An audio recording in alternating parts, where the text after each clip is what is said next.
আসসালামু আলাইকুম। আমরা এই মুহূর্তে কলা গাছের ফ্যাক্টরিতে আছি। তো দেখতেই পাচ্ছেন এখানে চারপাশে শুধু কলা গাছ আর কলা গাছ।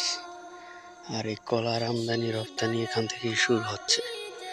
দেখেন খালি কলা আর কলা। গ্রাম মানে আনন্দ, যত টেনশন চিন্তা থেকে দূরে থাকা, যার নাম গ্রাম।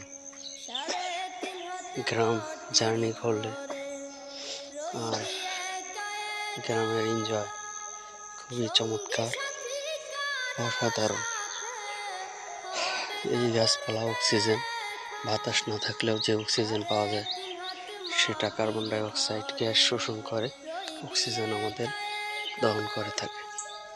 এটা খুবই উপকার। তাই আপনাদের সবারই উচিত গ্রামে ভ্রমণ করা এবং গ্রামের উপভোগ